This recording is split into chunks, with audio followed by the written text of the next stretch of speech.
ग्वालियर जिला प्रशासन द्वारा उपनगर ग्वालियर के किला गेट चौराहे के आसपास की गई ताबड़तोड़ कार्रवाई को लेकर कांग्रेस ने कई सवाल खड़े किए हैं।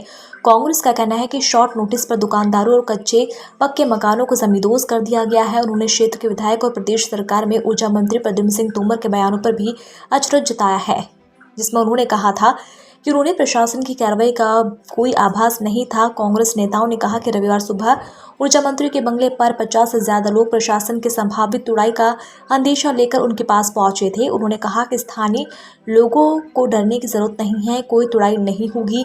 लेकिन फिर अचानक ऊर्जा मंत्री बंगले से गायब हो गए। कांग्रेस ने आरोप लगाया कि ऊर्जा मंत्री ने कुछ समय पहले इसी तरह से हजीरा स्थित सब्जी मंडी में के बारे में भी लोगों को भ्रामक जानकारी दी थी और रातों रात पूरी सब्जी मंडी को उजाड़ दिया गया था।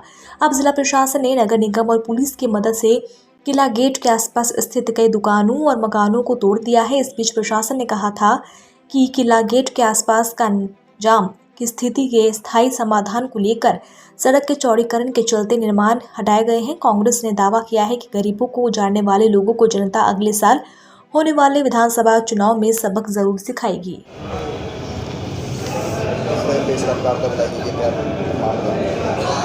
आज किस वजह से प्रेस वार्ता? आज ये प्रेस वार्ता इसलिए बुलाई गई है कि जो भाजपा शासन और प्रशासन की कथनी करनी में जो अंतर है, जिस प्रकार से बर्बरतापूर्वक कार्रवाई की गई, उनको विश्वास में नहीं लिया गया, उनके विस्थापन की कोई भी योजना नहीं बनी और बर्बरतापूर्वक जिस प्रकार से उनको उजाड़ा गया, उसका हम पुरजोर विरोध करते हैं। और ये कथनी और करनी में जो अंतर है भाजपा शासन के और मंत्री प्रद्युम्न सिंह जी की, हम उस कथनी और करनी का भी विरोध करते हैं कि आप 2014 में पूर्व में कहते थे कि यहाँ 1 इंच नहीं टूटने दूंगा जब तक आपका बेटा है, और आज और अगर ये टूटा तो महापाप होगा, और आज आप कहते हो कि मेरी जानकारी में नहीं है। आप मंत्री हो, आप शासन, आपका शासन है और बर्बरतापूर्वक तोड़ा गया।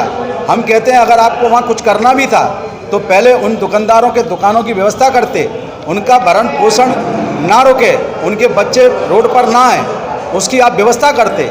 लेकिन आपने आनंद फानंद तोड़ दिया और उसके बाद जनता के साथ धोखा की बात करना कि मुझे पता नहीं था, जबकि 50 दुकानदार कम से कम सुबह 8 बजे उनको अवगत करा के आए थे।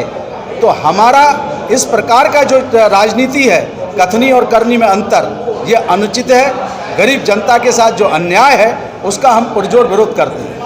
आज मंत्री जी ने आज इस्तीफे की बात कही है। मैं ये कहता हूँ कि आखिर ये हो क्या रहा है। कभी आप कह रहे हो मुझे डंडे मारो, कभी आप कहते हो मुझे मैं इस्तीफा दे दूँ।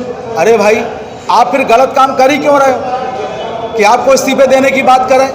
तो ये जो पहले आप कहते थे 1 इंच नहीं टूटने दूंगा, अगर टूटा तो महापाप होगा, आज आप इस्तीफे देने की बात कर रहे हैं। तो ये जनता के साथ खेल नहीं है, जनता के साथ इमोशनल ड्रामा नहीं है, जनता को उजाड़ा जा रहा है। एक तरफ आप इस्तीफे की बात करते हो तो फिर इस्तीफा दो भाई। पहले भी आपने सड़कों को लेके कहा मैं इस्तीफा दे दूं क्या, तो आप चप्पल उतार रहे हो, इस्तीफा नहीं देते। क्या ये तोड़ाई नगर निगम हार का दिख रही है? हार तक ये तोड़ाई की जाएगी? मैं ये कह रहा हूँ नगर निगम हार तो है ही, लेकिन जनता तय कर चुकी है 2023 में भी सबक सिखाएगी और 2024 में भी सबक सिखाएगी।